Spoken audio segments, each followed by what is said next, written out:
जरा सोचिए। बादशाह अकबर ने एक ऐसा अजीब फरमान सुना दिया कि खुद शाही तोते बोलना भूल गए। एक दरबारी ने ऐसी शिकायत दरबार में रखी कि सिपाही हंसी रोकते रोकते रो पड़े। और तभी बीरबल आता है, हमेशा की तरह मुस्कराते हुए, चालाकी से भरे अंदाज में 5 मिनट में मामला सुलझा देता है।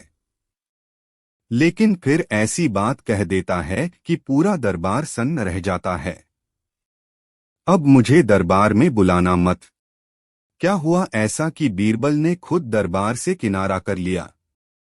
किस झूठ ने बादशाह की गर्दन फंसा दी और सच सामने लाने के बाद भी सब चुप क्यों थे?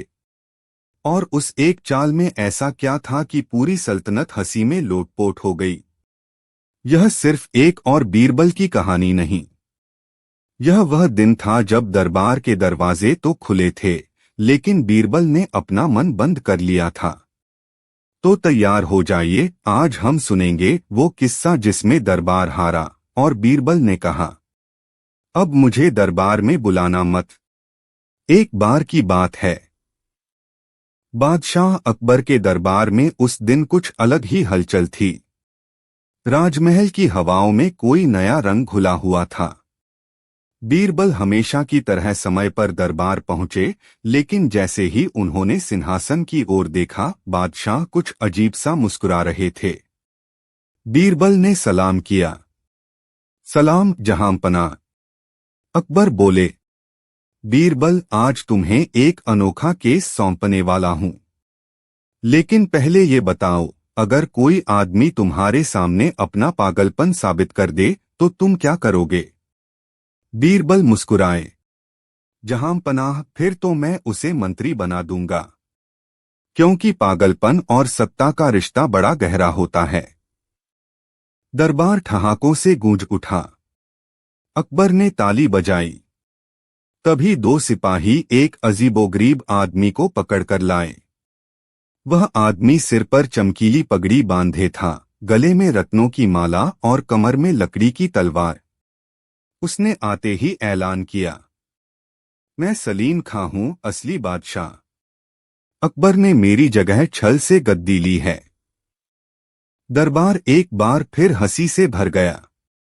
लेकिन आदमी बिल्कुल गंभीर था। उसने कहा, अगर बीरबल साहब इतने होशियार हैं तो सच और झूठ का फैसला इन्हीं से करवा लो, वरना मैं पूरा हिंदुस्तान घुमा दूंगा, यह कहते हुए कि अकबर सिंहासन के लायक नहीं। बीरबल ने अकबर की ओर देखा। बादशाह ने सिर हिलाया, मानो कह रहे हों, खेल शुरू हो चुका है। पहला पड़ाव, झूठ का सच। बीरबल ने उस आदमी से सवाल किया, अगर तुम ही असली बादशाह हो तो राजकाज की सबसे बड़ी जिम्मेदारी क्या होती है? वह बोला, सुबह देर तक सोना और शेर की खाल वाले गद्दे पर बैठकर अंगूर खाना। बीरबल ने फिर पूछा, और सेना को कैसे चलाया जाता है? वह बोला, सेना को म्यूजिक से चलाया जाता है। जितना ऊंचा ढोल बजेगा उतना तेज वो दौड़ेगी। सारा दरबार फिर से हंसी से लोटपोट। बीरबल ने धीरे से अकबर की ओर मुड़कर कहा, जहांपनाह, मुझे कुछ शक हो रहा है। कहीं ये आदमी सच में तो असली बादशाह नहीं? अकबर ने आंख मारी। हूं, तुम्हारे ऊपर है बीरबल। यह केस अब तुम्हारा है। दूसरा पड़ाव, दरबारी साजिश। बीरबल ने 1 सप्ताह का समय मांगा और दरबार से छुट्टी ले ली। मगर इस दौरान उन्होंने उस नकली बादशाह की परछाइयों का पीछा शुरू किया। और जो उन्होंने खोजा वो चौंकाने वाला था। वो आदमी असल में एक पुराने दरबारी का भतीजा था, नूर मोहम्मद खां, जो कुछ साल पहले बीरबल से एक बहस में हार गया था। हार की शर्म ने उसे दरबार से दूर कर दिया था और अब वह बीरबल को दरबार से बाहर करने की साजिश रच रहा था, एक ऐसा नाटक रचकर जिसमें बीरबल मजाक का पात्र बन जाए। नाटक था ऐसे झूठे बादशाह को सच साबित करवा देना कि बीरबल की बुद्धि पर सवाल उठ जाए। तीसरा पड़ाव, बीरबल की पलटचाल। अगले सप्ताह बीरबल दरबार पहुंचे और सामने वही पगड़ी वाला बादशाह। बीरबल बोले, जहांपनाह, मैंने सारी पड़ताल कर ली है और मुझे यकीन हो गया है ये आदमी असली बादशाह है। दरबार में सन्नाटा। अकबर उठ खड़े हुए। क्या कहा? बीरबल बोले, जी, और चूंकि ये असली बादशाह है, आप नकली हुए और नकली बादशाह को दरबार में रहने की इजाजत नहीं है, इसलिए अब आप दरबार छोड़िए। अकबर हंसने लगे। तो क्या अब मैं बेरोजगार हो गया? बीरबल ने गंभीरता से कहा, बिल्कुल।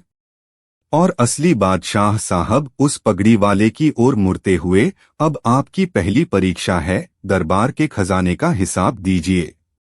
अगर एक पैसा भी इधर उधर हुआ तो आपको सजा मिलेगी। वह आदमी कांपने लगा। और दूसरी बात, आपको अगली जंग की योजना बनानी है। 2 दिनों में पूरे दस्तावेज चाहिए, वरना देशद्रोह का मुकदमा। पसीना बहने लगा। और तीसरी बात, आपको राजकाज छोड़कर कोई मजाक नहीं करना है। हर फरियादी की बात खुद सुननी होगी। रोज 12 घंटे बैठना होगा, बिना अंगूर, बिना ढोल। वह आदमी जमीन पर गिर पड़ा। माफ कर दो बीरबल साहब, मैं तो बस मजाक कर रहा था। मुझे नूर मोहम्मद खान ने भेजा था। वो आपसे बदला लेना चाहता है। अंतिम पड़ाव, जब बीरबल ने कहा। अकबर ने सब सुना, मुस्कुराए। फिर बीरबल से बोले, तुम्हारा काम एक बार फिर शानदार रहा बीरबल। लेकिन बीरबल चुप थे। कुछ देर बाद उन्होंने कहा, जहांपनाह, मैंने ये खेल आपकी इजाजत से खेला, लेकिन यह खेल कुछ ऐसा था जो बुद्धि का नहीं, भरोसे का अपमान करता है। एक राजा अगर मनोरंजन के लिए अपने ही दरबार का तमाशा बना दे तो मंत्री को केवल चुप रहना चाहिए या दरबार छोड़ देना चाहिए। इसलिए अब मुझे दरबार में बुलाना मत। सन्नाटा। अकबर ने कहा, बीरबल, तुम तो जानते हो यह सब तुम्हारी काबिलियत दिखाने के लिए था। बीरबल मुस्कुराए। काबिलियत वो होती है जो बिना मंच के भी चमके। अब से मैं वो करूंगा जो दरबार से बाहर के लोग समझ सकें। एक आम आदमी की जुबान में। अंत, एक नई शुरुआत। बीरबल ने दरबार छोड़ दिया, लेकिन इस्तीफा नहीं दिया। वह हर रोज शहर में घूमते, छोटे छोटे झगड़े सुलझाते, लोगों की मदद करते, बिना किसी ऊंचे सिंहासन के। अकबर समझ चुके थे, बीरबल अब सिर्फ दरबारी नहीं रहे, वो अब जनता के बीरबल बन चुके थे। और शायद अगली चुनौती वहीं से आए। इस कहानी से सीख। बुद्धि का असली मकसद ताली पाना नहीं, अंधेरे में दिया जलाना है। और अगर कोई बीरबल बनना चाहता है तो पहले अकबर जैसी गलती करनी होगी, फिर मान भी लेना होगा। कहानी समाप्त। अगली नई कहानी सुनो। खड़ाओं की चोरी और नीलाम होती बादशाहत। एक बार की बात है। दरबार का मौसम हर दिन बदलता था, लेकिन उस दिन बात ही कुछ और थी। ना फिजा में चहल पहल थी, ना ही दरबारियों के चेहरे पर चमक। पूरा महल उलझन में था, और वजह थी, बादशाह अकबर की खड़ाऊ चोरी हो गई थी।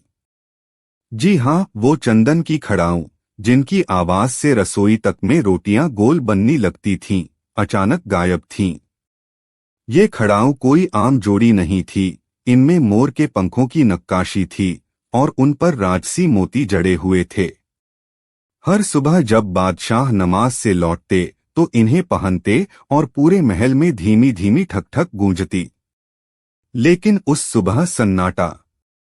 बिस्तर के पास जहां खड़ाऊ होनी चाहिए थी, वहां सिर्फ कालीन की खाली जगह थी। बादशाह अकबर एक पल चुप रहे, फिर बोले, ये कैसा मजाक है। दरबारियों की भीड़ जमा हो गई, सिपाही दौड़े, महल के सारे द्वार बंद कर दिए गए। खड़ाऊ गायब है और दरबार में कोई भी नहीं जानता कैसे। अकबर गरजे। सेवकों से लेकर महल की बिल्लियों तक सब पर शक होने लगा। और तभी बीरबल दरबार में पहुंचे, हाथ में पंखा, चेहरे पर मुस्कान और होठों पर चुटकी भरी बात। जहांपनाह, सुना है दरबार में अब खड़ाऊ भी उड़ने लगी हैं। अकबर झल्लाए। बीरबल, यह तुम्हारे तंज का वक्त नहीं है। ये खड़ाऊ तो मेरी सबसे पसंदीदा थीं।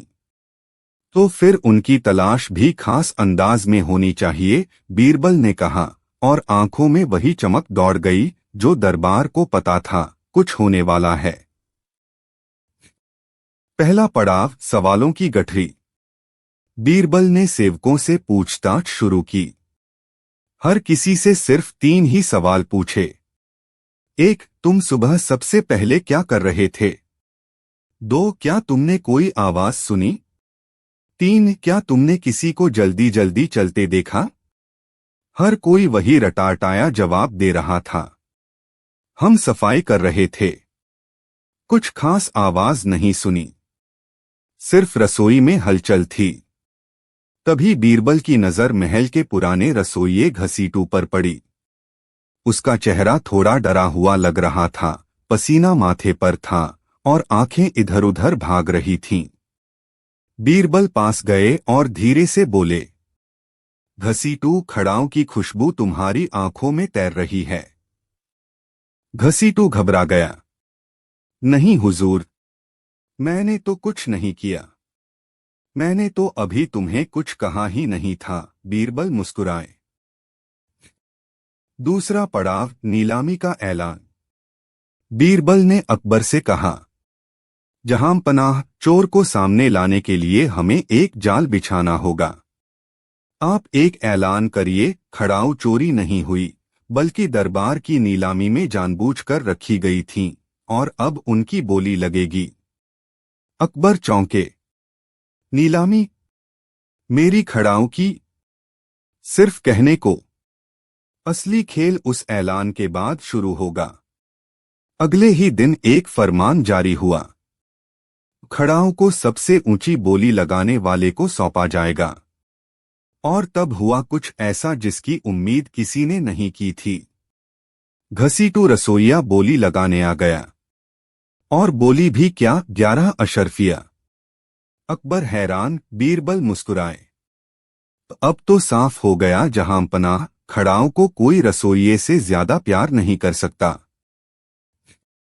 तीसरा पड़ाव, खड़ाऊ की वापसी और साजिश का पर्दाफाश।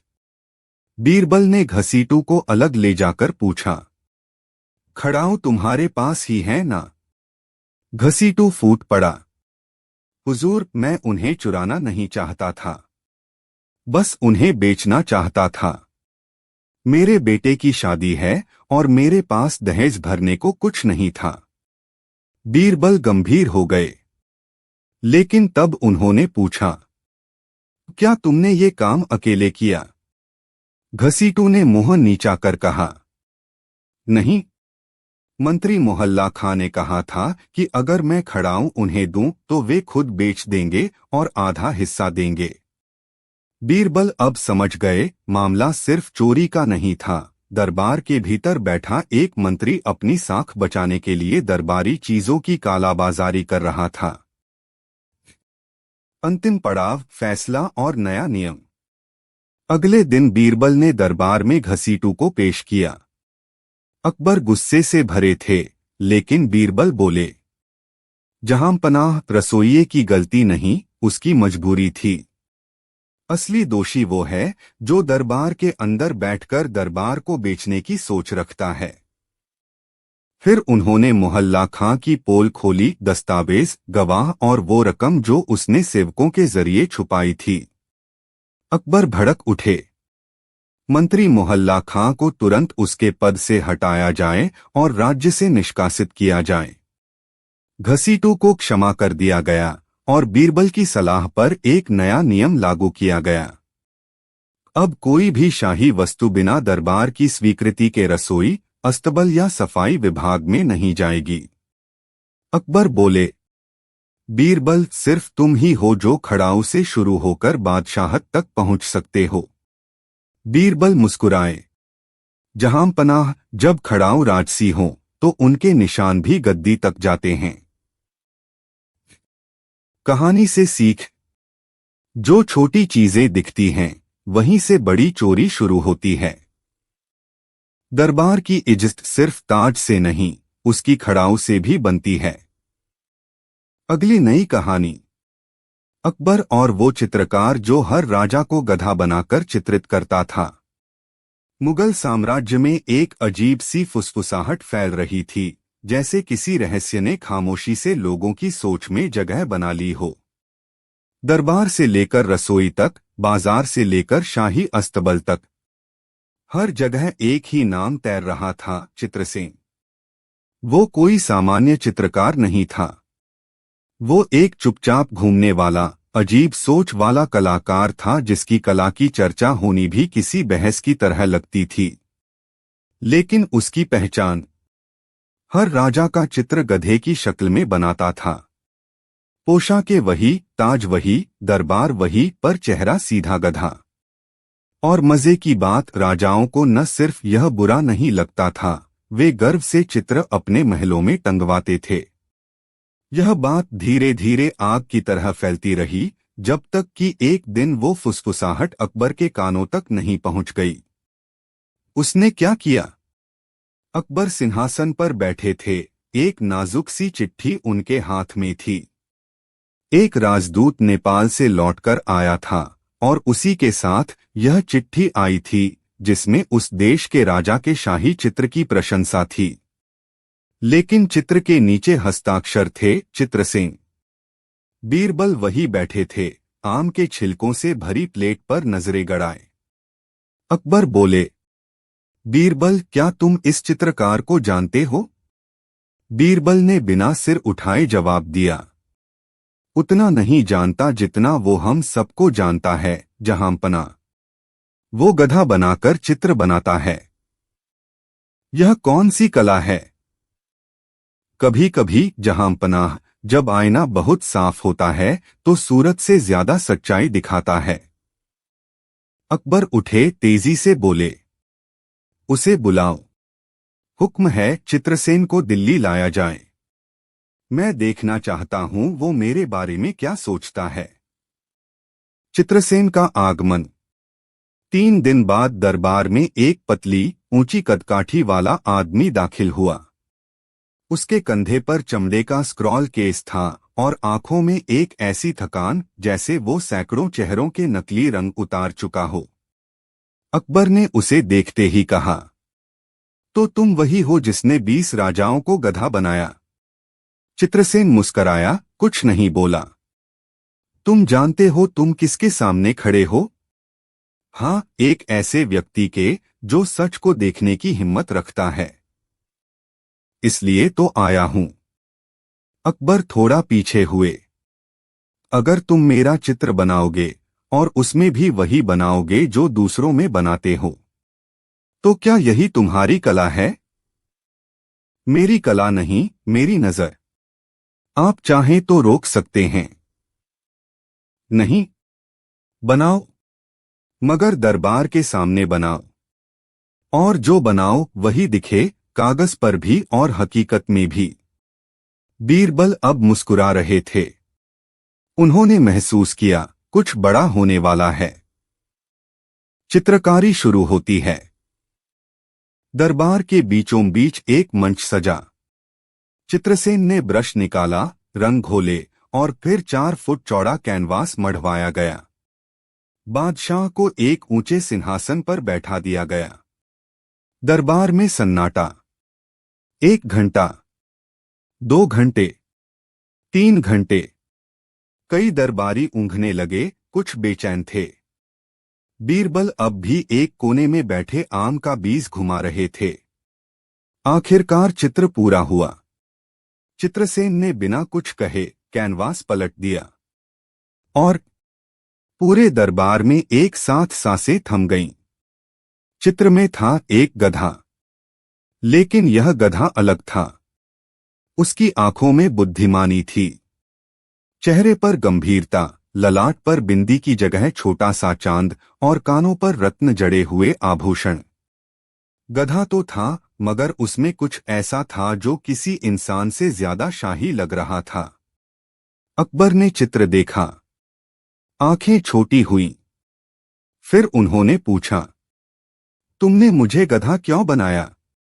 चित्रसेन ने कहा, क्योंकि बादशाहत केवल शक्ति से नहीं, धैर्य और सहनशीलता से चलती है। और गधा इस दुनिया का सबसे सहनशील प्राणी है। क्या बाकी राजाओं ने भी इसे सहनशीलता समझा? नहीं, उन्हें बस अपने गधे रूप में ताज पसंद आया।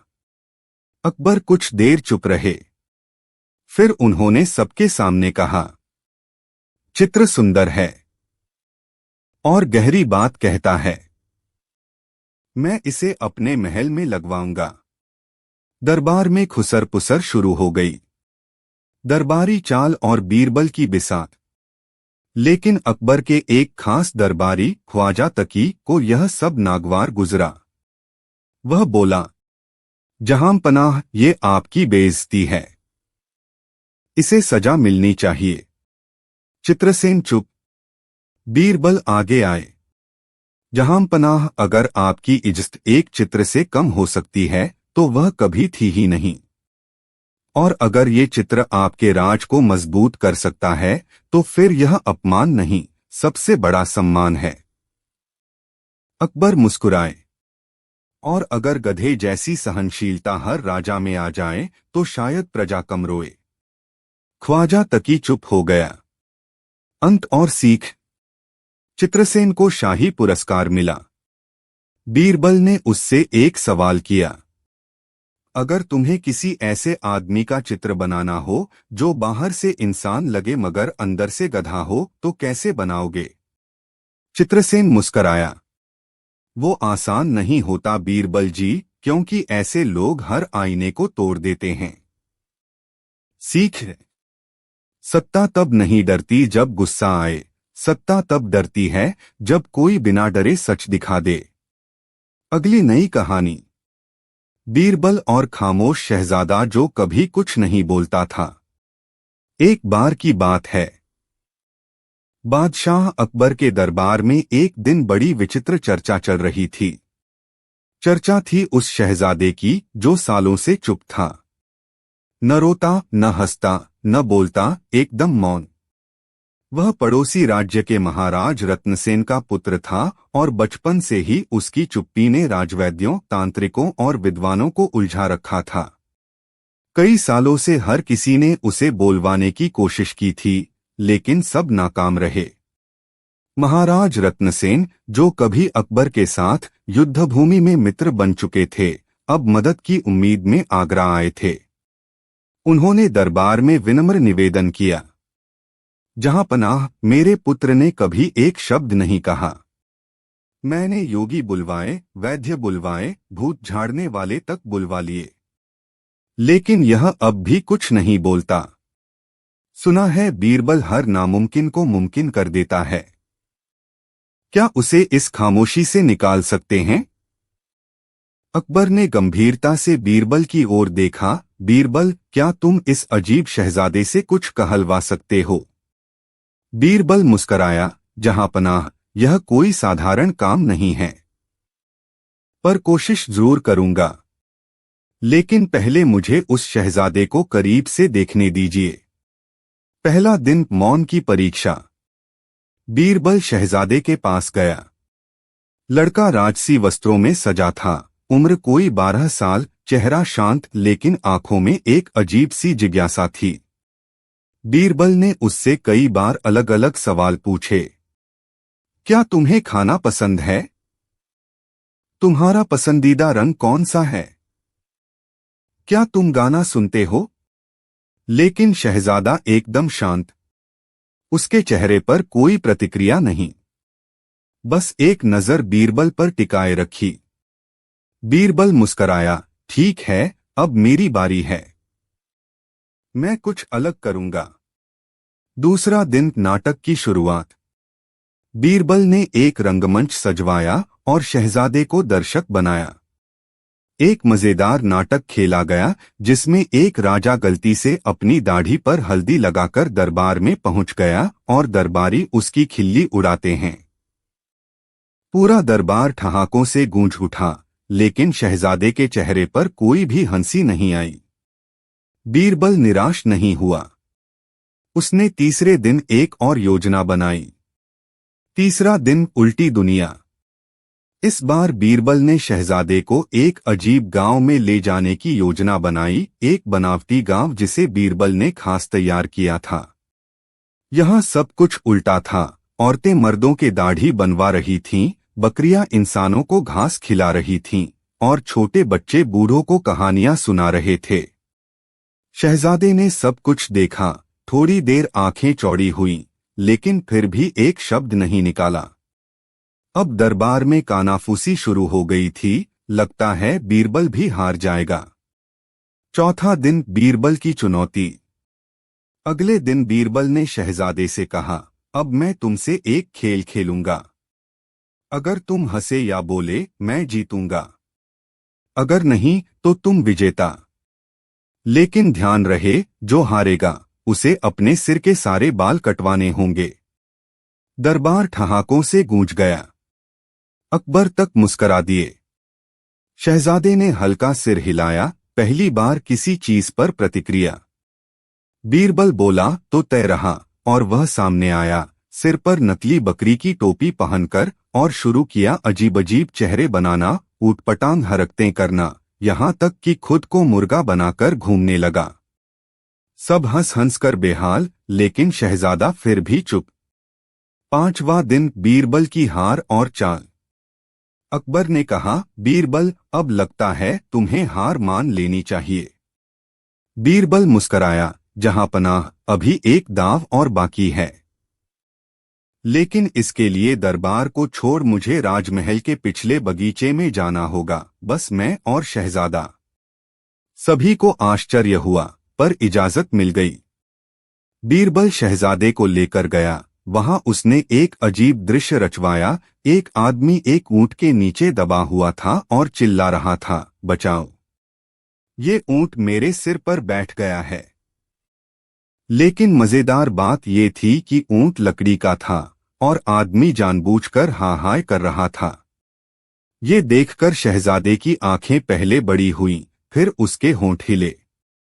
और फिर अचानक, ये कैसे ऊंट है जो बैठा ही नहीं और फिर भी दबा रहा है? शहजादे ने हंसते हुए कहा।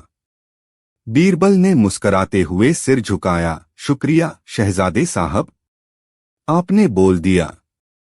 अब आप हार गए और मैं जीत गया। दरबार में उत्सव मनाया गया। महाराज रत्नसेन की आंखों में आंसू थे, राहत के। अकबर ने बीरबल को गले लगाया और कहा, बीरबल, तुमने एक बार फिर वो कर दिखाया जो असंभव लगता था। बीरबल बोला, जहां पनाह, बच्चों को बोलवाने के लिए उन्हें डर या ज्ञान नहीं चाहिए। उन्हें वो क्षण चाहिए जब वे खुद को सबसे सुरक्षित और मजेदार महसूस करें। इस कहानी से सीख। हर मौन के पीछे एक कहानी होती है, अगर उसे समझा जाए तो शब्द खुद ब खुद फूट पड़ते हैं। अगली नई कहानी, बीरबल और वो जोकर जिसे दरबार में हंसी लाना मना था। एक बार की बात है। बादशाह अकबर का दरबार हमेशा की तरह सजी संवरी हुई थी। दीवाने खास की दीवारें संगमरमर की सिलियों से चमक रही थीं, झूमर हवा में झूल रहे थे और हर तरफ शाही खुशबू फैली हुई थी। उस दिन दरबार में कुछ अलग सा माहौल था। एक अजीब सा सन्नाटा था, जैसे सब किसी अनहोनी की प्रतीक्षा कर रहे हों। वजह थी, दरबार में हंसना मना कर दिया गया था। इस अजीब फरमान के पीछे की कहानी भी उतनी ही दिलचस्प थी। पहला दृश्य, जोकर का आगमन। राज्य के दक्षिणी हिस्से से एक आदमी आया था। नाम था महमूद मस्ताना। उसका चेहरा तो साधारण था, लेकिन उसकी आंखों में एक अजीब चमक थी। रंग बिरंगे कपड़े, बेमेल जूतियां, सिर पर मुर्गे की तरह बना हुआ लाल टोपी और गले में घंटियों की माला। वो अपने को शाही हंसीराज कहता था। महमूद ने कई राज्यों में प्रदर्शन किए थे और कहा जाता था कि उसके जोक्स इतने तीखे होते कि राजा रोते रोते हंस पड़ते। उसने एक बार एक सुल्तान को इतना हंसाया कि सुल्तान की पगड़ी गिर पड़ी थी। अब वो अकबर के दरबार में आया था। अकबर उत्सुक थे, लेकिन बीरबल कुछ सतर्क। उन्होंने कहा, जहांपना, हंसी एक बहुत गंभीर चीज है। जोकर की जुबान तलवार से भी ज्यादा तेज हो सकती है। अकबर मुस्कुराए, बीरबल, अगर जोकर दिल दुखाएगा तो हम उसे सजा देंगे, लेकिन हंसी तो दिल बहलाने के लिए होती है ना। बीरबल कुछ न बोले, लेकिन उनकी नजरों में संदेह था। दूसरा दृश्य, पहली प्रस्तुति और हंगामा। महमूद मस्ताना ने जैसे ही मंच संभाला, वह शुरू हुआ। जहां राजा घोड़े पे चढ़े, वहां गधा भी सोचता है कि वो शेर है। दरबार में धीमे धीमे हंसी की लहर दौड़ने लगी। फिर वो बोला, एक राजा ऐसा था जो सोचता था कि वो सब जानता है, लेकिन वो अपनी ही चप्पल खो बैठा। यह सुनकर कुछ दरबारी हंस पड़े, पर अकबर की भौहें तन गईं। तीसरे जोक तक पहुंचते पहुंचते महमूद ने कुछ ऐसा कहा जिससे पूरी सभा ठहाकों में फूट पड़ी। एक राजा का चित्र बन रहा था। चित्रकार ने गधा बनाकर नीचे लिखा, अंदर से वही, बाहर से थोड़ा ईमानदार। अब तो जैसे हद हो गई। बादशाह अकबर ने कठोर स्वर में कहा, बस, अब और नहीं। दरबार शिष्टता का स्थान है, यहां किसी को नीचा दिखाकर हंसाना मना है। और उसी क्षण से दरबार में हंसी पर रोक लगा दी गई। तीसरा दृश्य, बीरबल की परीक्षा। बीरबल ने कुछ नहीं कहा, लेकिन उन्होंने महसूस किया कि महमूद मस्ताना के जोक्स में कुछ छिपा हुआ है। वो सिर्फ हंसी नहीं फैला रहा था, वो कुछ दिखा रहा था। राज्य की छुपी सच्चाइयां, दरबारियों की असलियत और शाही घमंड पर व्यंग्य। एक दिन बीरबल ने महमूद को बुलाया और कहा, तुम्हारी बातें तीखी हैं, लेकिन क्या तुम्हारे पास ऐसा हास्य है जो बिना अपमान के हो? महमूद ने मुस्कुराकर कहा, बीरबल जी, अगर राजा सच का सामना न कर सके तो क्या मैं गधे की तस्वीर में आईना न दिखाऊं? बीरबल ने तय किया कि वो अकबर को सबक देंगे, लेकिन सीधे नहीं, एक योजना के जरिए। चौथा दृश्य, योजना का जाल। बीरबल ने कुछ कलाकारों को बुलाया और एक नाटक तैयार करवाया जिसमें एक राजा था जो जनता की बातों से डरकर हंसी पर पाबंदी लगा देता है। यह नाटक दरबार में आयोजित किया गया, लेकिन उसमें महमूद मस्ताना भी शामिल था, एक अलग वेश में। नाटक में दिखाया गया कि कैसे जनता डर के मारे मुस्कुराना भूल जाती है, कैसे बच्चे चुप हो जाते हैं, कैसे गीत संगीत बंद हो जाता है। धीरे धीरे वो नाटक इतना गंभीर हो गया कि दरबार का हर आदमी सन्न रह गया। अंत में एक पात्र मंच पर आया और बोला, राजा अगर हंसी से डर गया तो डर से राज्य हंसेगा। यह सुनते ही पूरा दरबार मौन हो गया। अकबर उठे और बोले, बीरबल, यह नाटक किसने लिखा? बीरबल ने हाथ जोड़कर कहा, जहांपना, यह नाटक महमूद मस्ताना की आत्मा से निकला है। वह गलत नहीं है, बस थोड़ा आगे चला गया। अकबर कुछ देर सोचते रहे, फिर बोले, हंसी अगर तलवार है तो हमें उसे भी समझदारी से पकड़ना चाहिए। महमूद को लौटाया जाए। और दरबार में हंसी फिर से लौटे। अंतिम दृश्य, हंसी की वापसी। महमूद मस्ताना फिर से दरबार में लौटा, लेकिन इस बार एक शर्त पर, वह अपने हर मजाक के साथ एक सीख भी देगा। उसकी पहली प्रस्तुति थी। एक राजा ने हंसी पर रोक लगाई, पर डर से खुद को हंसी का पात्र बना लिया। पूरा दरबार खिलखिला उठा, और इस बार अकबर भी। बीच में बीरबल मुस्कुरा रहे थे। उन्होंने एक बार फिर न केवल हंसी को वापस लाया था, बल्कि दरबार की मर्यादा को भी बचाया था। अगली नई कहानी, बीरबल और वो भिखारी जिसने खुद को दरबार का नया वित्त मंत्री घोषित कर दिया। एक बार की बात है, बादशाह अकबर के राज में सब कुछ सामान्य चल रहा था। महलों की चमक, सेना की चाल, बाजार की रौनक और दरबार की शोभा, सभी कुछ वैसा ही था जैसा एक समृद्ध सल्तनत में होता है। लेकिन एक चीज थी जो इन दिनों हलचल मचाए थी, राजकोष की हालत। खजाना भरा हुआ था, फिर भी जनता को शिकायत थी कि उन्हें राहत नहीं मिल रही थी। न तो कर में छूट, न ही व्यापार में आसानी। बादशाह ने बीरबल से कहा, बीरबल, क्या तुम्हें नहीं लगता कि हमारे वित्त मंत्री साहब अब थक चुके हैं? मैं कुछ नया सोच रहा हूं। बीरबल मुस्कुराया, हुजूर, नया सोचने के लिए पुराना भिखारी भी चल सकता है, अगर उसकी सोच अनोखी हो। बादशाह को बीरबल की यह बात सामान्य व्यंग्य लगी और उन्होंने विषय बदल दिया। लेकिन अगली सुबह कुछ ऐसा हुआ जिससे पूरा दरबार हिल गया। दरबार में भूचाल। जैसे ही दरबार लगा, एक लंबा चौड़ा आदमी फटेहाल कपड़ों में, हाथ में लकड़ी की छड़ी लिए, सिर पर टूटी हुई मटकी पहनकर सीधा सिंहासन की ओर बढ़ा। सिपाही दौड़े, पर वह चिल्लाया, हटो दरबारियों, नया वित्त मंत्री आया है। मटके में उसकी अक्ल है और जेब में नया बजट। पूरे दरबार में सन्नाटा। बीरबल ने आंखें चौड़ी कीं और बादशाह अकबर ने माथा पकड़ लिया। तू कौन है? और ये क्या बेहूदी हरकत है? अकबर गरजे। भिखारी ने झुककर कहा, हुजूर, नाम है बंशीराम बगुला, लेकिन आज से मैं हूं वित्त मंत्री बंशीराम। मैंने खुद को इस पद पर नियुक्त कर लिया है, क्योंकि पुराना वित्त मंत्री सिर्फ खजाने को देखता है, जनता की आंखें नहीं पड़ता। पूरा दरबार हक्का बक्का। कुछ दरबारी हंसी रोक रहे थे, कुछ डर से सख्त हो गए थे।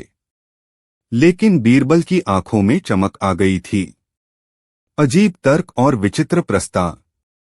बंशीराम बोला, मैं हर दिन दरबार के बाहर बैठता हूं, लोगों की बातें सुनता हूं, उनके दुख, उनके लेन देन, उनकी आशाएं सब जानता हूं। और मैंने 3 प्रस्ताव बनाए हैं, जिनसे सल्तनत का खजाना भी बचेगा और जनता भी खुश होगी। बादशाह, जो पहले क्रोधित थे, अब थोड़े जिज्ञासु हो गए। बोले, अरे भिखारी, बताओ तो सही, क्या प्रस्ताव हैं तुम्हारे? बंशीराम ने पहला प्रस्ताव पेश किया। हर अमीर आदमी को साल में एक बार गरीब के घर जाकर खाना खाना अनिवार्य किया जाए। इससे गरीब को सम्मान मिलेगा और अमीर को पाचन। दरबार में फुसफुसाहटें होने लगीं। बीरबल ने हंसी रोकते हुए कहा, दूसरा प्रस्ताव? बंशीराम बोला, हर मंत्री को साल में एक बार अपने विभाग के पैसे से नहीं, अपनी जेब से एक जन कल्याण का कार्य करना होगा। नहीं किया तो अगली बार वह अपनी कुर्सी घर ले जा सकता है, स्थायी रूप से। इस बार दरबार में हंसी गूंजने लगी। लेकिन बादशाह ने संकेत किया, चुप रहो। तीसरा प्रस्ताव? राजकोष से खर्च तभी हो जब बीरबल और कोई भिखारी एक साथ उस खर्च को समझें। बीरबल से अक्ल मिलेगी और भिखारी से ज़मीनी सच्चाई। अब बादशाह भी मुस्कुरा उठे। बीरबल की चाल। बीरबल ने चुपचाप पूछा, बंशीराम, तुमने इन प्रस्तावों का मसौदा कहाँ तैयार किया? बंशीराम बोला, मैं हर रात कूड़े के पास बैठकर सोचता हूँ। वहीं बचे हुए कागजों पर लिखा है। बीरबल ने झुककर कहा, तो चलो दरबार के सारे कागज वहीं से लाया करें, शायद हमें भी कुछ नया दिखे। बादशाह अकबर ने पूछा, क्या हम इस व्यक्ति को वित्त मंत्री नियुक्त करें, बीरबल? बीरबल ने मुस्कुराकर कहा, हुजूर, यह पहला भिखारी है जो अपनी भिक्षा में सत्ता मांग रहा है, रोटी नहीं। और यह वो सत्ता है जो जनता से जुड़ी है। हमें इसे एक मौका जरूर देना चाहिए। एक हफ्ते की चुनौती। बीरबल ने सुझाव दिया कि बंशीराम को एक हफ्ते के लिए वित्त सलाहकार बनाया जाए। वह जो प्रस्ताव देगा उस पर अमल किया जाएगा, लेकिन उसकी हर बात सार्वजनिक होगी। बादशाह ने चुनौती स्वीकार की। बंशीराम को एक सप्ताह मिला, सिर्फ 7 दिन। पहला दिन आम आदमी का बजट। बंशीराम ने बाजार का दौरा किया। सब्जी वालों, लुहारों, नाइयों, मिस्त्रियों से बात की। फिर दरबार में आया और कहा, सल्तनत का बजट क्या होता है? आम आदमी के खर्चों का जोड़ घटा। अगर हम आम आदमी की जरूरत को समझ लें तो पूरे राज्य की जरूरत समझ सकते हैं। उसने एक पर्चा निकाला जिस पर लिखा था, एक मजदूर की रोज की आमदनी 4 तांबे, घर का खर्च 6 तांबे, कर्ज 10 तांबे, राहत 0। फिर पूछा, आपका बजट इससे कितना अलग है हुजूर? बादशाह अकबर चुप हो गए। तीसरा दिन कर प्रणाली पर व्यंग्य। तीसरे दिन बंशीराम ने दरबार में एक छोटा नाटक करवाया, जिसमें एक किसान हर मोड़ पर कर चुका रहा था, गधे पर कर, छाव पर कर, सांस लेने पर भी कर। अंत में किसान चिल्लाया, अब तो हंसी भी टैक्स में मत लेना। दरबार में हंसी छूट पड़ी। खुद बादशाह ने हंसते हुए कहा, इससे अच्छा तो हमारा असली वित्त मंत्री है। 5वां दिन व्यापारी का फंदा। बंशीराम 5वें दिन एक नकली व्यापारी बनकर बाजार गया और खुद को लुटवाया, टैक्स, रिश्वत, बिचौलियों से। वापस आकर कहा, मैंने एक दिन में व्यापार करना सीखा और गरीब बन गया। अब समझा कि व्यापार में कौन लुटता है, ग्राहक या व्यापारी नहीं, ईमानदारी। 7वां दिन अंतिम प्रस्ताव। अंत में बंशीराम बोला, मैं वापस भिखारी बनना चाहता हूं, लेकिन एक आखिरी काम करना चाहता हूं। दरबार के बाहर एक कक्ष बने जहां हर सप्ताह आम लोग आकर अपनी बात कहें। उस जन कक्ष को बीरबल चलाएं और उसमें मंत्री भी बैठें। बस तब समझ आएगा कि वित्त की असली जिम्मेदारी केवल तिजोरी नहीं, विश्वास है। बादशाह ने तालियां बजाईं। बीरबल ने खड़े होकर घोषणा की, बंशीराम भले ही भिखारी हो, लेकिन उसका दिमाग खजाने से भरा है। इस दरबार को ऐसे भिखारी वित्त मंत्री की जरूरत हर साल है। अंत। बंशीराम लौट गया उसी टूटी मटकी के साथ, लेकिन अब वो सल्तनत के सबसे बुद्धिमान सलाहकारों में गिना जाने लगा। बीरबल ने एक बात दरबार में लिखवाई, जहां भिखारी सोचने लगे वहां राजा भी कुछ सीख सकते हैं। कहानी से सीख। बुद्धि दर्जे की मोहताज नहीं होती। कभी कभी दरबार से ज्यादा अक्ल गलियों में मिलती है। और जो अपनी बात साफ कह सके वही असली सलाहकार होता है। अगली नई कहानी, बीरबल और वो राजकुमार जो हर जवाब में सिर्फ सवाल पूछता था। एक बार की बात है, बादशाह अकबर का दरबार सुबह सुबह सज चुका था।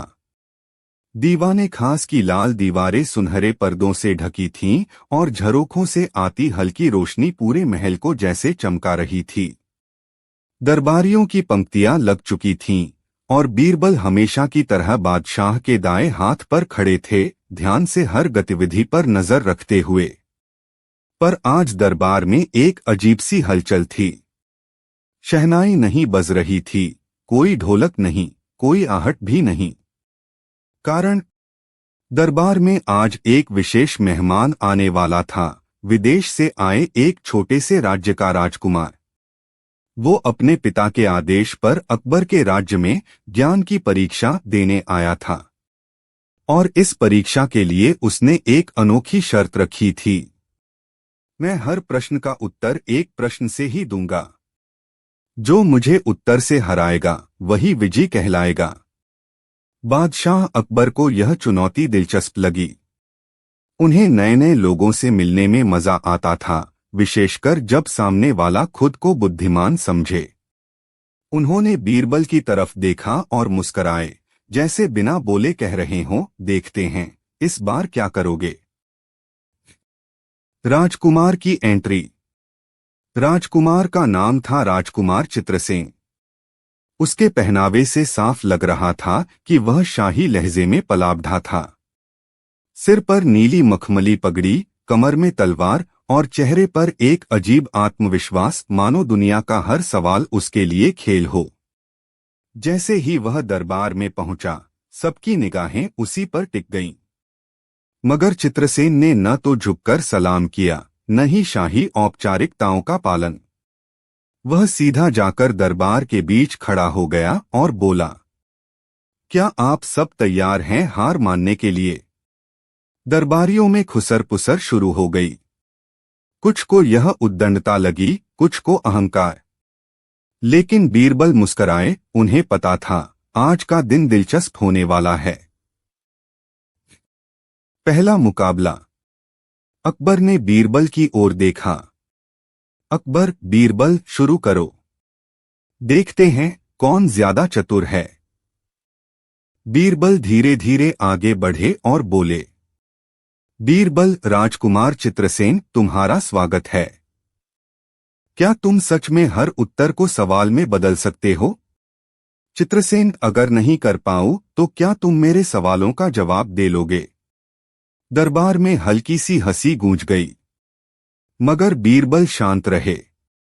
उन्होंने अगला सवाल पूछा, बीरबल, अगर कोई तुम्हारे सवाल का जवाब भी सवाल में दे दे तो क्या वो तुम्हें हरा देगा?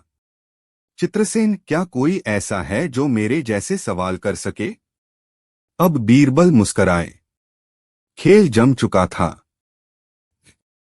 सवालों की बौछार। बीरबल ने गहराई से सोचा। उन्होंने तय किया कि अगर जवाब नहीं मिल सकता तो राजकुमार को उसकी ही चाल में फंसाना होगा। बीरबल, अगर दो आदमी एक ही नाव में हो और नाव डूब रही हो तो पहले किसे बचाओगे, राजा को या बुद्धिमान को? चित्रसेन, क्या मैं नाव में बैठा हूं?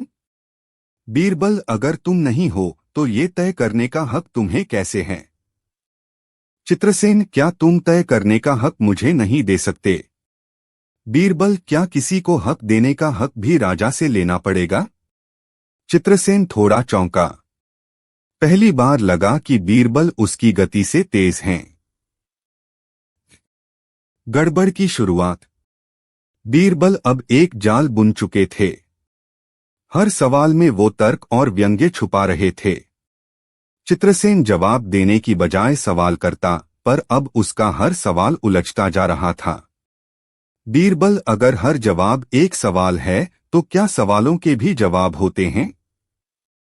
चित्रसेन, क्या तुम ये मानते हो कि सवाल ही उत्तर हैं? बीरबल, क्या उत्तर को सवाल कह देने से सच बदल जाएगा?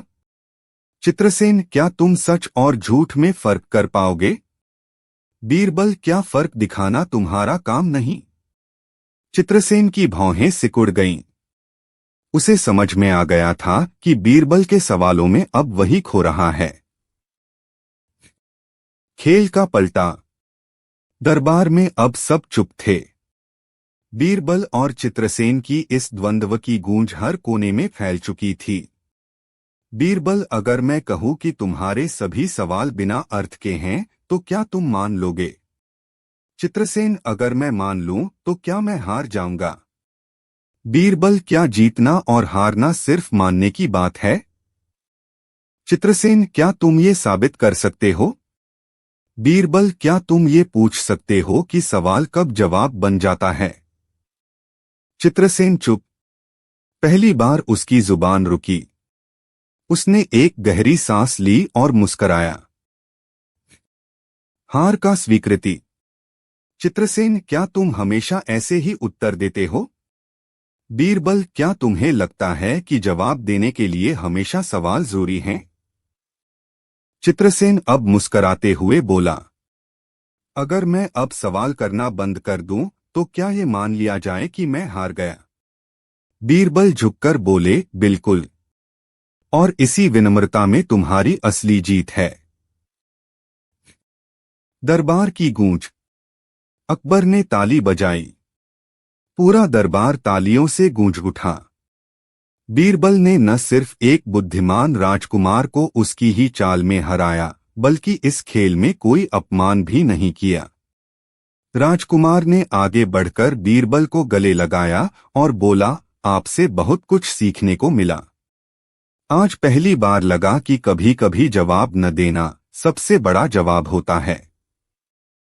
बीरबल ने मुस्कुराकर कहा, और कभी कभी सवाल उठाने से ज्यादा जरूरी होता है उन्हें समझना। कहानी से सीख। हर सवाल जवाब नहीं मांगता, और हर जवाब हमेशा शब्दों में नहीं होता। समझना, झुकना और स्वीकार करना भी बुद्धिमानी की निशानी है। अगली नई कहानी। अकबर और वो दरबारी जो सपनों में सजा सुनाता था। एक बार की बात है, बादशाह अकबर के राज में एक नया दरबारी नियुक्त हुआ। नाम था सिकंदर बाशिंदा। चेहरा तेजस्वी, चाल धीमी और बोलने का ढंग इतना शालीन कि लगता था जैसे हर शब्द मीर तकी मीर की गजल से उधार लिया गया हो। उसकी खासियत ये थी कि वो किसी से बहस नहीं करता, किसी को टोकता नहीं और हर दरबारी को हुजूर कहकर संबोधित करता। लेकिन कुछ ही हफ्तों में अजीब शिकायतें आने लगीं। धीरे धीरे दरबार के कई प्रतिष्ठित अमीर और वजीर यह कहने लगे कि रात को उन्हें सपनों में सिकंदर दिखाई देता है और वह सपने में उन्हें कोई भयंकर सजा सुना रहा होता है। किसी को ऊंट की तरह 4 टांगों पर चलने की सजा, किसी को पूरे हफ्ते चुप रहने की सजा, तो किसी को अपनी मूछें खुद काटने की। पहले तो बादशाह ने इसे मजाक समझा, लेकिन जब खुद उन्हें एक रात सपने में सिकंदर ने यूं कहा, हुजूर, आपकी सजा ये है कि आप एक दिन के लिए गधों की सभा में अध्यक्ष बनेंगे, तो अकबर की नींद छूट गई। सुबह होते ही उन्होंने बीरबल को बुलाया। दरबार में बीरबल का आगमन।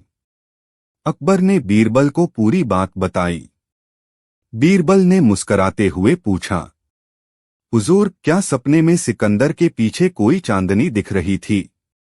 अकबर बोले, हाँ, अब जो ध्यान दिलाया तो हाँ, कुछ धुंधला सा उजाला था। बीरबल ने सिर हिलाया और बोला, तब मामला गंभीर है। अगले कुछ दिनों तक बीरबल ने हर उस दरबारी से बात की जिसने सिकंदर को सपने में देखा था। सबके अनुभव अलग अलग थे, पर एक बात समान थी, सपने में सजा का ऐलान बहुत आत्मविश्वास और अधिकार से होता था।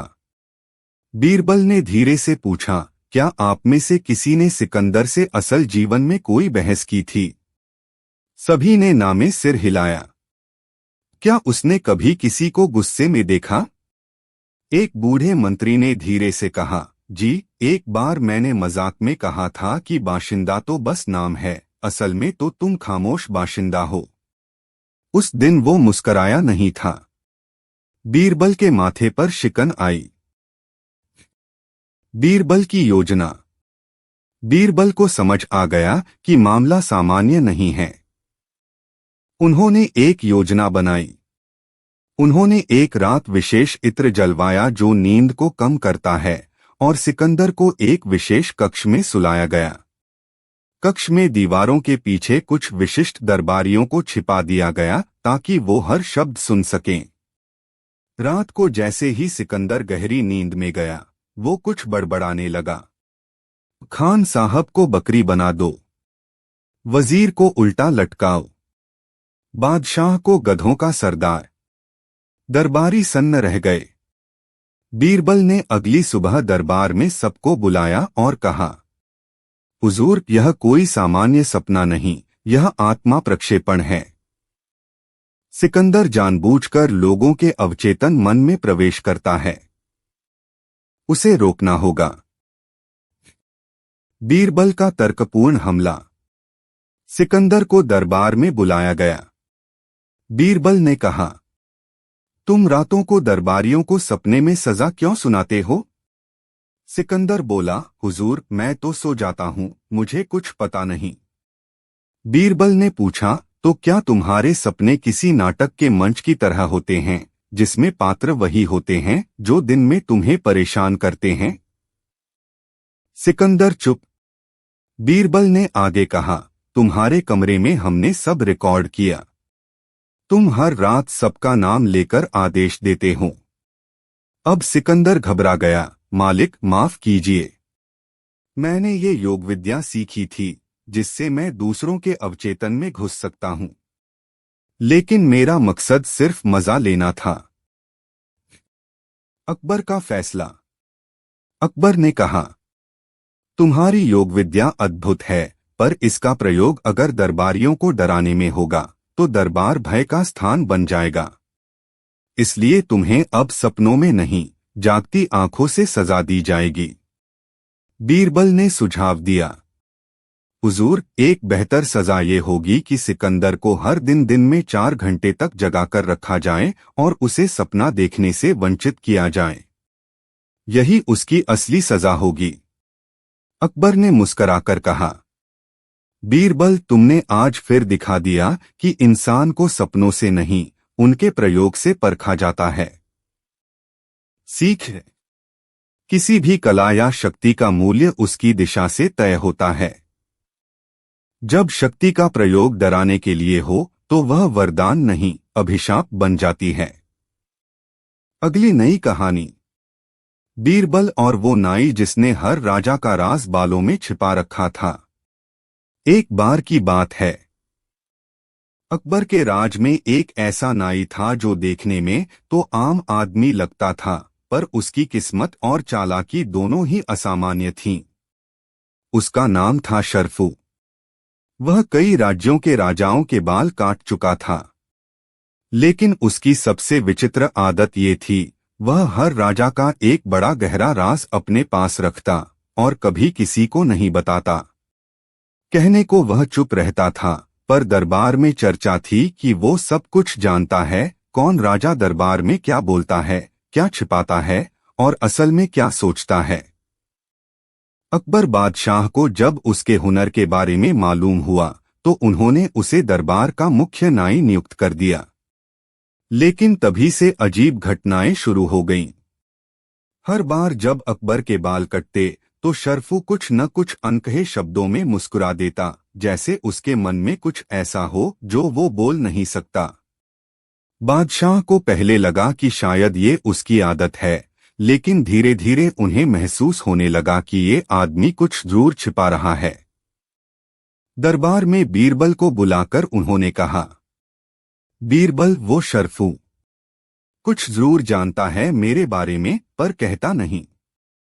मुझे शक है कहीं ये नाई मेरे किसी पुराने फैसले का गवाह तो नहीं। बीरबल ने मुस्कराते हुए कहा, जहां पनाह, यदि कोई नाई बालों में राज छुपाए तो शायद वो कंघी से बाहर निकल ही आएगा। इजाजत दें तो एक बार उसे बिना बाल काटने के सिर्फ बातों से काट दूं। अकबर ने इजाजत दे दी। दरबार में बीरबल और शर्फू की पहली टक्कर। बीरबल ने दरबार में शर्फू को बुलवाया और पूछा, सुना है तुमने बहुत से राजाओं के बाल काटे हैं?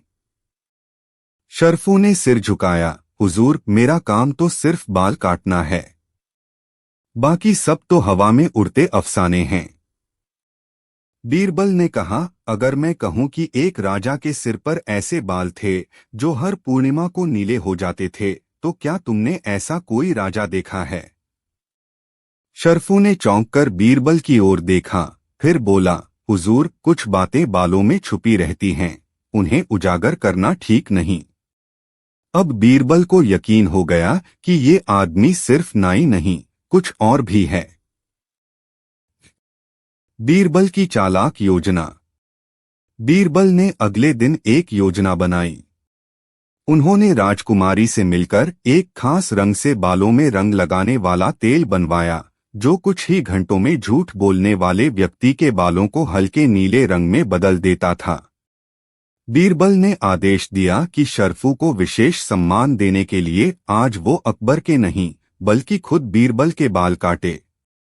जब शर्फू उनके बाल काट रहा था, बीरबल ने यूं ही कहा, राजाओं के बालों में राज होते हैं, मगर जो नाई खुद को राजा से ज्यादा चतुर समझे उसका क्या किया जाए। शर्फू हंस पड़ा, अगर मैं कुछ जानता भी हूं तो भी बोलूं कैसे? हर राजा का हुक्म है, जो कुछ सिर के पास है वही सिर के अंदर रहना चाहिए। बीरबल ने ध्यान दिया, शर्फू की उंगलियां कांप रही थीं। वह अब असहज हो रहा था। बाल काटकर जैसे ही वह गया, बीरबल ने आदेश दिया कि उसे वहीं कुछ समय रुकने दिया जाए। कुछ घंटों बाद जब शर्फू दोबारा आया तो उसके सिर के कुछ बाल नीले पड़ चुके थे। बीरबल ने तुरंत दरबार में उसे लाकर पूछा, अब बताओ किस राजा का कौन सा राज तुम्हारे सिर में है? शर्फू ने कांपते हुए कहा, हुजूर, मैं एक ऐसा नाई हूं जिसने बुरहानपुर, मेवाड़, जोधपुर और अब दिल्ली के राजाओं के बाल काटे हैं। हर राजा अपने बाल कटवाते वक्त अपने मन का डर, अपने रहस्य मुझसे बांटता था। मैं उन्हें बालों में छुपा लेता था, जैसे कोई तिजोरी में। मैं किसी को नहीं बताता, लेकिन हाँ, हर बाल में एक कहानी होती है। सच क्या था? बीरबल ने पूछा, तुमने मेरे बादशाह के बाल काटे हैं, क्या तुम उनके बारे में भी कुछ जानते हो जो हम नहीं जानते? शर्फू कुछ देर चुप रहा, फिर बोला, हाँ, पर वो एक रहस्य है जो खुद बादशाह ने मुझसे साझा किया, न कि मैंने जाना। बीरबल ने अकबर की ओर देखा। बादशाह बोले, हाँ, मैंने एक बार अपने पिता हुमायूं से जुड़ी एक बात सिर्फ शर्फू को बताई थी, एक दिन मजाक में। मैं देखना चाहता था कि क्या वह आदमी सच में चुप रह सकता है या नहीं। और वह चुप रहा? बीरबल ने पूछा। हाँ, अकबर बोले, इसलिए वो आज भी मेरे सिर के सबसे करीब रहने वाले लोगों में से एक है। बीरबल मुस्कराए, तो फिर ये नाई सिर्फ बाल नहीं काटता, ये राजाओं की आत्मा की गिरहें भी सहेजता है। शर्फू का अंत क्या हुआ? कुछ वर्षों बाद जब शर्फू बूढ़ा हुआ, उसने बाल काटने का काम छोड़ दिया। कहते हैं उसने एक ग्रंथ लिखा, शिरोभूत रहस्य, जिसमें उसने बिना नाम लिए सैकड़ों राजाओं के सिर में छिपे डर, लालच और पछतावे की कहानियां दर्ज कीं।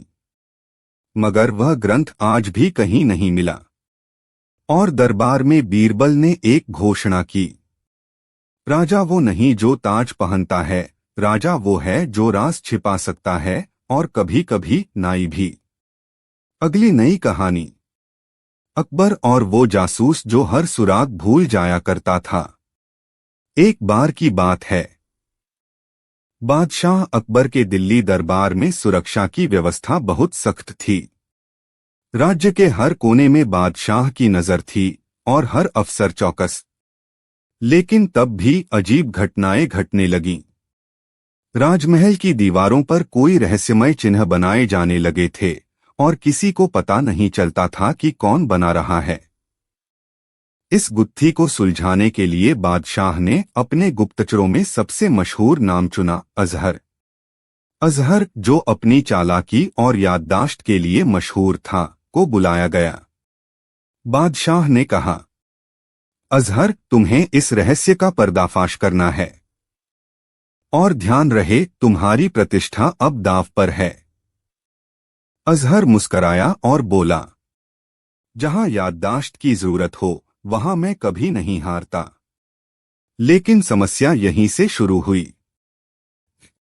पहला संकेत, दीवार पर रहस्यमय निशान।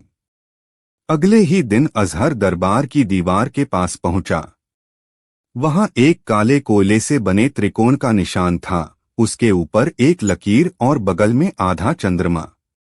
अजहर ने तुरंत उसे अपनी नोटबुक में लिखा। लेकिन जैसे ही वह पलटा, वह भूल चुका था कि क्या देखा। ये निशान कैसा था?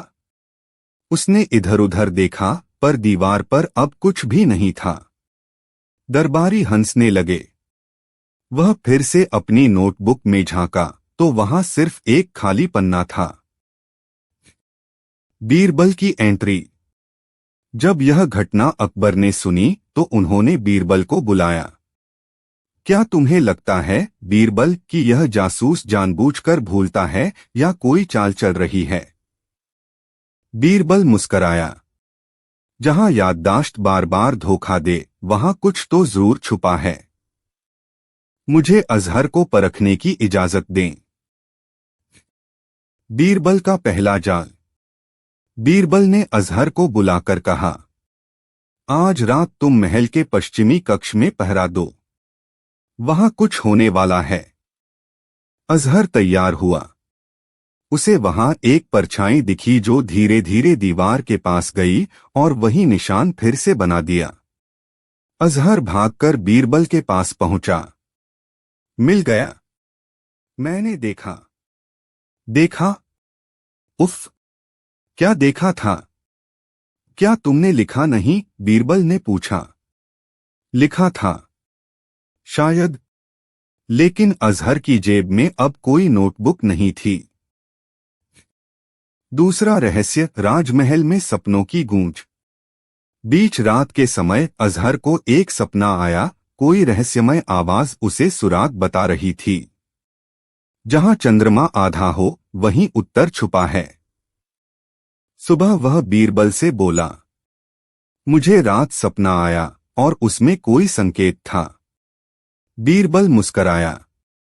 शायद अब तुम्हारे सपने तुम्हारी याद से बेहतर काम कर रहे हैं। बीरबल की योजना, एक नकली सुराग। बीरबल ने महल की दीवार पर जानबूझकर एक नकली चिन्ह बनवाया और कहा, इस बार अगर अजहर इसे भूल जाए तो समझ लेंगे कि या तो वह झूठ बोल रहा है या उसके साथ कोई खेल कर रहा है। अजहर आया, देखा और नोट किया, लेकिन एक पल बाद वह फिर से भूल गया। बीरबल अब चुप नहीं रहा। उसने अजहर को सीधे देखा और पूछा, सच सच बताओ, क्या तुम यह भूलना दिखावा कर रहे हो? अजहर चुप था। फिर बोला, नहीं बीरबल, मैं सच में भूल जाता हूं, लेकिन एक कारण है। सच सामने आया, राज का पर्दाफाश। अजहर ने बताया कि कुछ महीनों से उसकी याददाश्त अचानक कमजोर होने लगी थी, लेकिन जब भी वह कुछ याद रखने की कोशिश करता उसका सिर घूमने लगता था। बीरबल ने जांच शुरू की और पता चला अजहर को किसी ने धीमा जहर देना शुरू कर दिया था। उस जहर का असर ये था कि पीड़ित धीरे धीरे याददाश्त खोने लगता। लेकिन सवाल था, किसने दिया? जहर देने वाला कौन? बीरबल ने अजहर के साथ काम करने वाले सभी सहयोगियों की सूची बनाई। उनमें एक नाम था रियाज, एक पुराना सहायक जिसे कुछ वर्ष पहले नौकरी से निकाला गया था और अब दोबारा गुप्तचरों की टोली में घुस आया था। जब रियाज को पकड़ा गया उसने सब स्वीकार कर लिया। अजहर को हटाने का मेरा तरीका था कि उसकी सबसे बड़ी ताकत ही उसकी कमजोरी बन जाए, याददाश्त। अकबर ने उसे उम्र कैद की सजा सुनाई। बीरबल की सलाह और अजहर की वापसी। बीरबल ने कहा, बादशाह सलामत, सच्चाई यह है कि कभी कभी जो हमें सबसे ज्यादा काबिल बनाता है उसी को खत्म करने की साजिश होती है। अजहर को इलाज के लिए भेजा गया और धीरे धीरे उसकी याददाश्त वापस आने लगी। दरबार में फिर से मुस्कान। कुछ महीनों बाद अजहर ठीक होकर लौटा। दरबार में उसके स्वागत में तालियां बजीं। अकबर ने कहा, अब जब तुम फिर से याददाश्त वाले हो तुम्हें एक नई जिम्मेदारी दी जाएगी, हमारी सुरक्षा का संचालन। और बीरबल ने मुस्कराकर जोड़ा, और मैं तुम्हारी नोटबुक रखने का जिम्मा लूंगा ताकि कोई सुराग दोबारा गायब न हो जाए। इस कहानी से क्या सीख? हर हुनर के पीछे एक कमजोरी छुपी हो सकती है और हर कमजोरी में कोई न कोई हुनर भी। समझदार वही है जो दोनों को पहचान ले। बादशाह अकबर के दरबार में उस दिन कुछ अलग ही हलचल थी। राजमहल की हवाओं में कोई नया रंग घुला हुआ था। बीरबल हमेशा की तरह समय पर दरबार पहुंचे, लेकिन जैसे ही उन्होंने सिंहासन की ओर देखा, बादशाह कुछ अजीब सा मुस्कुरा रहे थे। बीरबल ने सलाम किया। सलाम जहांपनाह। अकबर बोले, बीरबल, आज तुम्हें एक अनोखा केस सौंपने वाला हूं। लेकिन पहले ये बताओ, अगर कोई आदमी तुम्हारे सामने अपना पागलपन साबित कर दे तो तुम क्या करोगे?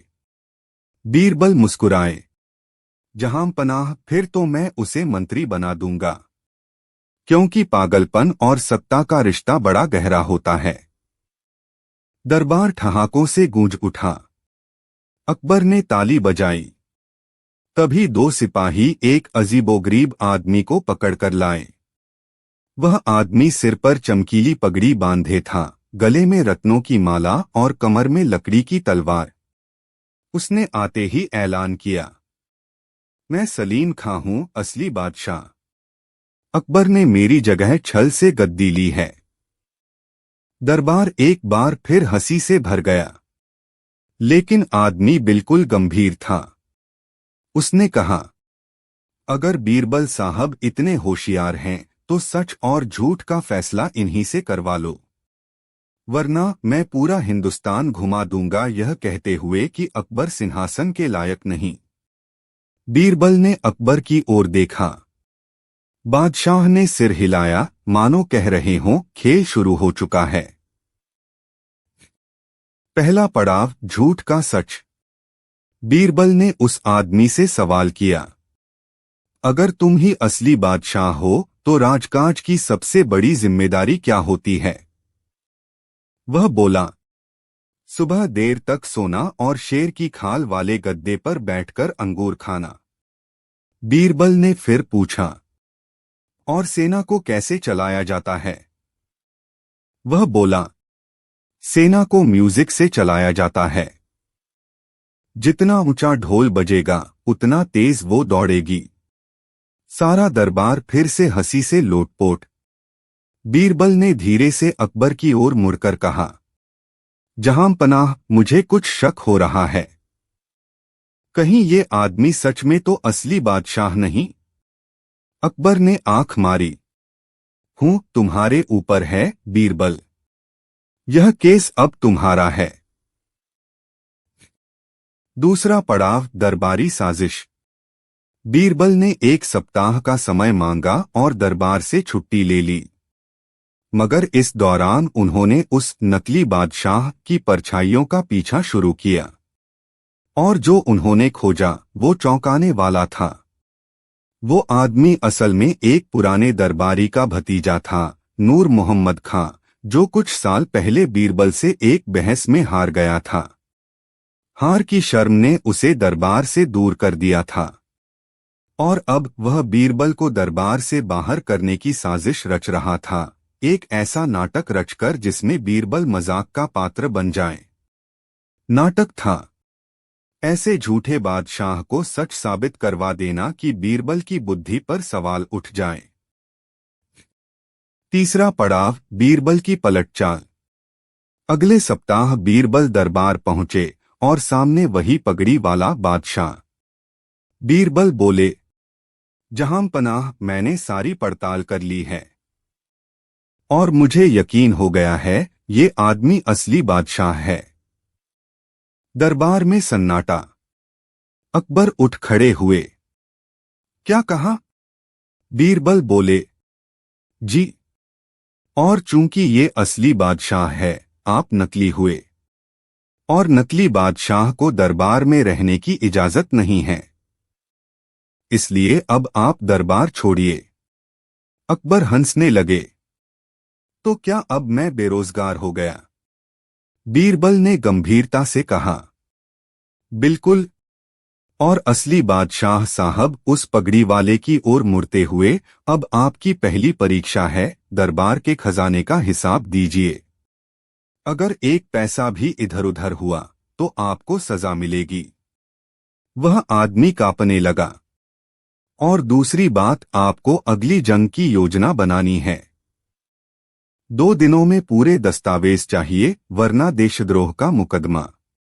पसीना बहने लगा। और तीसरी बात, आपको राजकाज छोड़कर कोई मजाक नहीं करना है। हर फरियादी की बात खुद सुननी होगी। रोज 12 घंटे बैठना होगा, बिना अंगूर, बिना ढोल। वह आदमी जमीन पर गिर पड़ा। माफ कर दो बीरबल साहब, मैं तो बस मजाक कर रहा था। मुझे नूर मोहम्मद खान ने भेजा था। वो आपसे बदला लेना चाहता है। अंतिम पड़ाव, जब बीरबल ने कहा। अकबर ने सब सुना, मुस्कुराए। फिर बीरबल से बोले, तुम्हारा काम एक बार फिर शानदार रहा बीरबल। लेकिन बीरबल चुप थे। कुछ देर बाद उन्होंने कहा, जहांपनाह, मैंने ये खेल आपकी इजाजत से खेला, लेकिन यह खेल कुछ ऐसा था जो बुद्धि का नहीं, भरोसे का अपमान करता है। एक राजा अगर मनोरंजन के लिए अपने ही दरबार का तमाशा बना दे तो मंत्री को केवल चुप रहना चाहिए या दरबार छोड़ देना चाहिए। इसलिए अब मुझे दरबार में बुलाना मत। सन्नाटा।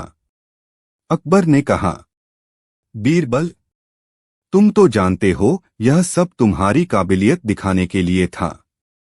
बीरबल मुस्कुराए। काबिलियत वो होती है जो बिना मंच के भी चमके। अब से मैं वो करूंगा जो दरबार से बाहर के लोग समझ सकें। एक आम आदमी की जुबान में। अंत, एक नई शुरुआत। बीरबल ने दरबार छोड़ दिया, लेकिन इस्तीफा नहीं दिया। वह हर रोज शहर में घूमते, छोटे छोटे झगड़े सुलझाते, लोगों की मदद करते, बिना किसी ऊंचे सिंहासन के। अकबर समझ चुके थे, बीरबल अब सिर्फ दरबारी नहीं रहे, वो अब जनता के बीरबल बन चुके थे। और शायद अगली चुनौती वहीं से आए। इस कहानी से सीख, बुद्धि का असली मकसद ताली पाना नहीं, अंधेरे में दिया जलाना है। और अगर कोई बीरबल बनना चाहता है तो पहले अकबर जैसी गलती करनी होगी, फिर मान भी लेना होगा। कहानी समाप्त। अगली नई कहानी सुनो। खड़ाओं की चोरी और नीलाम होती बादशाहत। एक बार की बात है। दरबार का मौसम हर दिन बदलता था, लेकिन उस दिन बात ही कुछ और थी। ना फिजा में चहल पहल थी, ना ही दरबारियों के चेहरे पर चमक। पूरा महल उलझन में था, और वजह थी, बादशाह अकबर की खड़ाऊ चोरी हो गई थी। जी हां, वो चंदन की खड़ाऊ, जिनकी आवाज से रसोई तक में रोटियां गोल बनने लगती थीं, अचानक गायब थीं। ये खड़ाऊ कोई आम जोड़ी नहीं थी, इनमें मोर के पंखों की नक्काशी थी और उन पर राजसी मोती जड़े हुए थे। हर सुबह जब बादशाह नमाज से लौटते तो इन्हें पहनते और पूरे महल में धीमी धीमी ठक ठक गूंजती। लेकिन उस सुबह सन्नाटा। बिस्तर के पास जहां खड़ाऊ होनी चाहिए थी, वहां सिर्फ कालीन की खाली जगह थी। बादशाह अकबर एक पल चुप रहे, फिर बोले, ये कैसा मजाक है। दरबारियों की भीड़ जमा हो गई, सिपाही दौड़े, महल के सारे द्वार बंद कर दिए गए। खड़ाऊ गायब है और दरबार में कोई भी नहीं जानता कैसे। अकबर गरजे। सेवकों से लेकर महल की बिल्लियों तक सब पर शक होने लगा। और तभी बीरबल दरबार में पहुंचे, हाथ में पंखा, चेहरे पर मुस्कान और होठों पर चुटकी भरी बात। जहांपनाह, सुना है दरबार में अब खड़ाऊ भी उड़ने लगी हैं। अकबर झल्लाए। बीरबल, यह तुम्हारे तंज का वक्त नहीं है। ये खड़ाऊ तो मेरी सबसे पसंदीदा थीं। तो फिर उनकी तलाश भी खास अंदाज में होनी चाहिए, बीरबल ने कहा, और आंखों में वही चमक दौड़ गई जो दरबार को पता था, कुछ होने वाला है। पहला पड़ाव, सवालों की गठरी। बीरबल ने सेवकों से पूछताछ शुरू की। हर किसी से सिर्फ 3 ही सवाल पूछे। 1. तुम सुबह सबसे पहले क्या कर रहे थे? 2. क्या तुमने कोई आवाज सुनी? 3. क्या तुमने किसी को जल्दी जल्दी चलते देखा? हर कोई वही रटारटाया जवाब दे रहा था। हम सफाई कर रहे थे। कुछ खास आवाज नहीं सुनी। सिर्फ रसोई में हलचल थी। तभी बीरबल की नजर महल के पुराने रसोइये घसीटू पर पड़ी। उसका चेहरा थोड़ा डरा हुआ लग रहा था, पसीना माथे पर था और आंखें इधर उधर भाग रही थीं। बीरबल पास गए और धीरे से बोले, घसीटू, खड़ाऊ की खुशबू तुम्हारी आंखों में तैर रही है। घसीटू घबरा गया। नहीं हुजूर, मैंने तो कुछ नहीं किया। मैंने तो अभी तुम्हें कुछ कहा ही नहीं था। बीरबल मुस्कुराए। दूसरा पड़ाव, नीलामी का ऐलान। बीरबल ने अकबर से कहा, जहांपनाह, चोर को सामने लाने के लिए हमें एक जाल बिछाना होगा। आप एक ऐलान करिए, खड़ाऊ चोरी नहीं हुई, बल्कि दरबार की नीलामी में जानबूझकर रखी गई थीं, और अब उनकी बोली लगेगी। अकबर चौंके। नीलामी? मेरी खड़ाऊ की? सिर्फ कहने को। असली खेल उस ऐलान के बाद शुरू होगा। अगले ही दिन एक फरमान जारी हुआ। खड़ाऊ को सबसे ऊंची बोली लगाने वाले को सौंपा जाएगा। और तब हुआ कुछ ऐसा जिसकी उम्मीद किसी ने नहीं की थी। घसीटू रसोइया बोली लगाने आ गया। और बोली भी क्या, 11 अशर्फिया। अकबर हैरान, बीरबल मुस्कुराए। अब तो साफ हो गया, जहांपनाह, खड़ाऊ को कोई रसोइये से ज्यादा प्यार नहीं कर सकता। तीसरा पड़ाव, खड़ाऊ की वापसी और साजिश का पर्दाफाश। बीरबल ने घसीटू को अलग ले जाकर पूछा, खड़ाऊ तुम्हारे पास ही है ना? घसीटू फूट पड़ा। हुजूर, मैं उन्हें चुराना नहीं चाहता था, बस उन्हें बेचना चाहता था। मेरे बेटे की शादी है और मेरे पास दहेज भरने को कुछ नहीं था। बीरबल गंभीर हो गए। लेकिन तब उन्होंने पूछा, क्या तुमने ये काम अकेले किया? घसीटू ने मुंह नीचा कर कहा, नहीं। मंत्री मोहल्ला खां ने कहा था कि अगर मैं खड़ाऊं उन्हें दूं तो वे खुद बेच देंगे और आधा हिस्सा देंगे। बीरबल अब समझ गए, मामला सिर्फ चोरी का नहीं था। दरबार के भीतर बैठा एक मंत्री अपनी साख बचाने के लिए दरबारी चीजों की कालाबाजारी कर रहा था। अंतिम पड़ाव, फैसला और नया नियम। अगले दिन बीरबल ने दरबार में घसीटू को पेश किया। अकबर गुस्से से भरे थे, लेकिन बीरबल बोले, जहांपनाह, रसोइये की गलती नहीं, उसकी मजबूरी थी। असली दोषी वो है जो दरबार के अंदर बैठकर दरबार को बेचने की सोच रखता है। फिर उन्होंने मोहल्ला खां की पोल खोली, दस्तावेज, गवाह और वो रकम जो उसने सेवकों के जरिए छुपाई थी। अकबर भड़क उठे।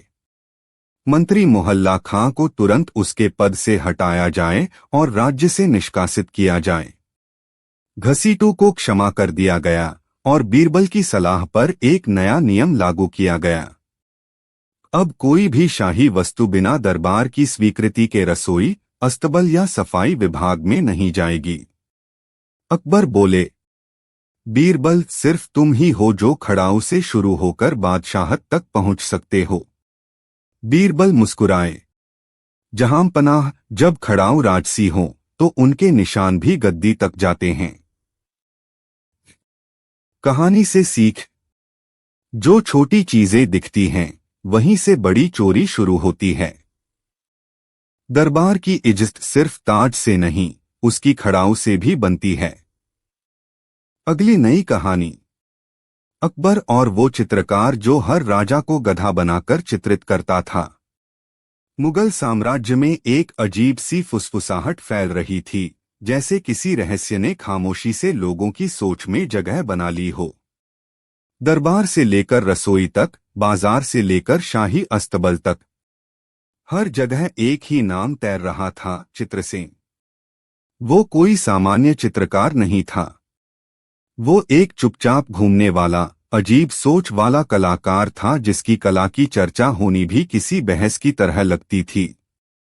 लेकिन उसकी पहचान हर राजा का चित्र गधे की शक्ल में बनाता था। पोशाकें वही, ताज वही, दरबार वही, पर चेहरा सीधा गधा। और मजे की बात, राजाओं को न सिर्फ यह बुरा नहीं लगता था, वे गर्व से चित्र अपने महलों में टंगवाते थे। यह बात धीरे धीरे आग की तरह फैलती रही, जब तक कि एक दिन वो फुसफुसाहट अकबर के कानों तक नहीं पहुंच गई। उसने क्या किया? अकबर सिंहासन पर बैठे थे, एक नाजुक सी चिट्ठी उनके हाथ में थी। एक राजदूत नेपाल से लौटकर आया था और उसी के साथ यह चिट्ठी आई थी, जिसमें उस देश के राजा के शाही चित्र की प्रशंसा थी। लेकिन चित्र के नीचे हस्ताक्षर थे, चित्रसेन। बीरबल वही बैठे थे, आम के छिलकों से भरी प्लेट पर नजरें गड़ाए। अकबर बोले, बीरबल, क्या तुम इस चित्रकार को जानते हो? बीरबल ने बिना सिर उठाए जवाब दिया, उतना नहीं जानता जितना वो हम सबको जानता है, जहांपना। वो गधा बनाकर चित्र बनाता है। यह कौन सी कला है? कभी कभी, जहांपनाह, जब आईना बहुत साफ होता है तो सूरत से ज्यादा सच्चाई दिखाता है।